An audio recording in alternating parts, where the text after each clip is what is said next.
दे वेड़े लगानी कोटी कोट पीना पी पी के जीना। 1973 में मुनव्वर ज़रीफ पहली बार उर्दू फिल्म पर्दे में रहने दो में साइड हीरो के रूप में सामने आए और उसी साल एक और फिल्म रंगीला और मुनव्वर ज़रीफ की कामयाबी ने इन्हें सुपरस्टार बना दिया। उनके कैरियर की लाजवाब फिल्म बनारसी ठग रही, जिसमें मुनव्वर ज़रीफ ने मुख्तलिफ गेटअप किए और अपने वर्सिटाइल अदाकार होने की महर सबत कर दी। कौन है तुम? तेरा प्यो चक्री। ओ इस चक्रवर्ती चंगा कितना वेले सिर आ गया आज मैं। मुनव्वर ज़रीफ ने मज़ाहिया अदाकारी में अपनी नौयत की मुनफरिद जिहत मुतारफ़ कराई। इस मुनफरिद जिहत के बाइस इन्होंने मज़ाहिया अदाकारी में अपना नाम कमाया, जिसे आज भी किसी न किसी शक्ल में कॉमेडियन नकल करते नजर आते हैं। मुनव्वर ज़रीफ जब स्क्रीन पर जलवागिर होते तो सिनेमा हॉल में मौजूद लोग इनकी बातों पर लौटपोट होते दिखाई देते। हीरो के तौर पर इनके काबिल जिक्र फिल्मों में बनारसी ठग, कल कल मेरा नूर, रंगीला और मुनव्वर ज़रीफ अजदा महीनवाल, जराबली, शरीफ बदमाश, नौकर वोहटी दा, रंगीला आशिक और दूसरी कई फिल्में शामिल हैं। जंगो जो धूल से भरपूर शाहकार तो थोड़ी जी छुट्टी मिली और आज ते शादी भी अपनी शादी की गल किसी ने 1971, 1973 और 1975 में इन्हें इश्क दीदा, बहारो फूल बरसाओ और जीनत में बेहतरीन मज़ाहिया अदाकारी पर निगार अवार्ड दे गए, जिसके बाद कॉमेडी फिल्मों का एक नया दौर शुरू हुआ। इन्हीं के कदम पर चलकर अली एजाज, ननाउर, उमर शरीफ वगैरह ने स्क्रीन पर कई अरसे अपने अपने फ़न का लोहा मनवाई। रंगीला और मुनव्वर ज़रीफ की फिल्मी जोड़ी को फिल्म की कामयाबी तस्वुर किया जाता था। इन्होंने अपने 20 साला कैरियर में लगभग 325 फिल्मों में अदाकारी के जौहर दिखाए। मैं क्या आज मैं जुआ नहीं खेलूंगा। बकवास ना कर। क्यों पैसे थोड़ गए? और नहीं पैसे बड़े ना, मैं शायद सौदा खरीदने जा रहे हैं। ओ बेनकूफा जुआरिया तो फिर लग जाए साढ़े। मुनव्वर ज़रीफ 2 फरवरी 1940 को गुजरानवाला में पैदा हुए। वो मारूफ कॉमेडियन ज़रीफ के भाई थे।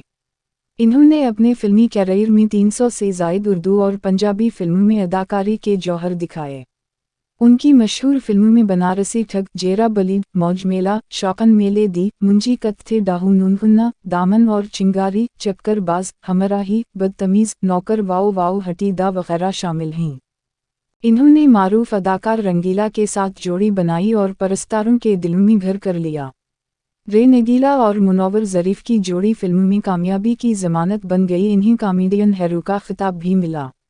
मुनव्वर ज़रीफ ने 36 साल उम्र पाई और 29 अप्रैल 1976 को लाहौर में इंतकाल कर गए थे। तो पहले जुआ खेलना बूटी दी तो है नहीं यार, तुम अपनी बूटी दी इज्जत का बड़ा ख्याल है। इस गले के मैं बूटी का घर आला बूटी का खावा। मुनव्वर ज़रीफ अपने दोस्त अली मीर के साथ छप छप कर फिल्म स्टूडियोज जाया करते और जब कभी ज़रीफ साहब, उनके बड़े भाई, को पता चलता तो वो मुनव्वर ज़रीफ को डांटते। लेकिन जब इन्होंने महसूस किया कि मुनव्वर को फ़न के इजहार से रोकना सही नहीं तो इन्होंने इन्हें कैमरामैन बनने की इजाज़त दे दी और एक कैमरामैन का असिस्टेंट भी करवा दिया। मैं हुण पिछा मुड़ के ना देखिया, मैं तो पहले गली दे विच खंगड़ मझ कोल बच के आया, उन्हें तो मेरा मूड खराब करता है। किला गुज्जर सिंह मुनव्वर ज़रीफ का आबाई इलाका है कि लोग बताते हैं कि मुनव्वर ज़रीफ मोहल्ले के फंक्शन में लाइव परफॉर्मेंसेस के लिए बाकायदा मेकअप करते, जनाना लिबास ज़ेबतन करते और कुछ इस तरह से रक्स करते कि ख्वाजा सरा अपना सा मुँह लेकर रह जाते। ये सब मुनव्वर ज़रीफ अपने अंदर के फनकार और फ़न के इजहार का एक ज़रिया ख्याल करते थे। जानो मेरे शादी फिर तो मैं जरूर करावांगा। रसवा करावेगा, मैं तेन क्या सी मेरे। उनके बचपन के दोस्त अली मीर की सारी जिंदगी मुनव्वर ज़रीफ के साथ गुजरी। वो जब भी अपने बचपन के दोस्त को याद करते हैं तो उनके साथ गुजरे लम्हात और वाक़यात किसी फिल्म की तरह उनके जहन के पर्दे में नुमायां हो जाते हैं। वो बताते हैं कि हम अक्सर रात को अपने मोहल्ले किला गुज्जर सिंह में अबदाल करीम रोड पर रमज़ान के होटल की छत पर बैठा करते थे और रात गए तक उस वक्त के मकबूल इंडियन और पाकिस्तानी गाने गाते। हमारा मरकज़ी गुलूकार मुनव्वर ज़रीफ होते जो गाना गाने के अलावा ढोलक भी बजाता क्योंकि इन्हें ढोलक बजाना पसंद था और वो इस साज पर पूरी दस्तरस रखते थे। कभी कभार वो तबला भी ले आते, आबिद शुजा घड़ा बजाते और खलीफा नज़ीर बाजे पर होते। गायकी की महफिल रात गए तक जारी रहती। बस वेख के मेरियां कोई 101 बीमारियां गिनातियां, जे मैं तेरे प्यू दी बीमारियां ते जावां मैं ते ब्याह करा नहीं सकदा, मैं ते सारी उम्र तेरे प्यू को इलाज करावां। साज हो या आवाज़, मुनव्वर ज़रीफ परफॉर्मिंग आर्ट के हर शोबे में महारत रखते थे और मास्टर अब्दुल्ला जैसे मुश्किल पसंद मौसीकार के साथ तबला या ढोलक पे संगत किया करते थे। मास्टर अब्दुल्ला मनूर ज़रीफ के बारे में कहा करते थे कि वो हर फन मौला था। चूहा महीन ते बड़ा ही लहीन है। गल सुन मुछां ले बग्गू गोशे, तू है बंजर जमीन ते मैं हल। मनूर ज़रीफ को फिल्मसाज इफ्तिखार मुल्क ने 1961 में अपनी फिल्म डंडियों में मुतारफ करवाया। फिल्म की कास्ट में असलम परवेज़, यास्मीन ज़रीफ और तालिश शामिल थे। ये फिल्म कामयाब ना हो सकी, लेकिन फिल्म इंडस्ट्री को मुनव्वर ज़रीफ की सूरत में एक हमा जहत अदाकार मिल गया जिसने बाद में 300 के करीब फिल्मों में काम करके फिल्म बैनू को नए किरदारों से महजूज किया। इस फिल्म के पहले सीन के लिए जब मुनव्वर ज़रीफ को कैमरे के सामने खड़ा किया गया तो एनी शाहिदीन बताते हैं कि मनूर ज़रीफ बार बार रीटेक करा रहे थे। जब कई बार रीटेक कराने के बाद भी ये शॉट ओके ना हुआ तो मुनव्वर ज़रीफ ने लोकेशन से निकलना चाहा, लेकिन इन्हें ऐसा ना करने दिया गया।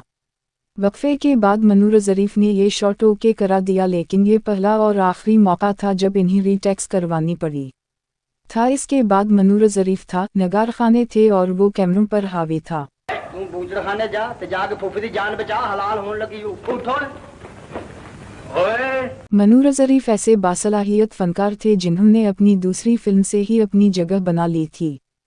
डंडियों के बाद हथ जोड़ी, मिलनगी, गरी मेला, इमामदीन गौया, बाऊजी और इसके अलावा दिया और तूफान 60 की दुहाई के काबिल जिक्र फिल्में रहीं। फिल्म मिलनगी में मुनव्वर ज़रीफ ने अपने साथी अदाकार ज़ुल्फ़ी के साथ मिलकर एक नई अख्तरा डाली जिसमें इन्होंने सारी फिल्म में निसर में डायलॉग बोलने की बजाय शायरी और अर्दीफ काफिया का ख्याल रखते हुए मकालमे बोलकर फिल्म बैनू को महजूज करने के साथ खुशगवार हैरत में मुब्तला कर दी था। 70 में हीर रांझा नुमाइश के लिए पेश हुई जिसमें हीर का किरदार फिरदौस और रांझा के किरदार में एजाज बहुत मौजूद दिखाई दिए, लेकिन दोनों के साथ साथ सैदा खेड़े के किरदार में मनूर ज़रीफ ने भी खूब दाद समेटी।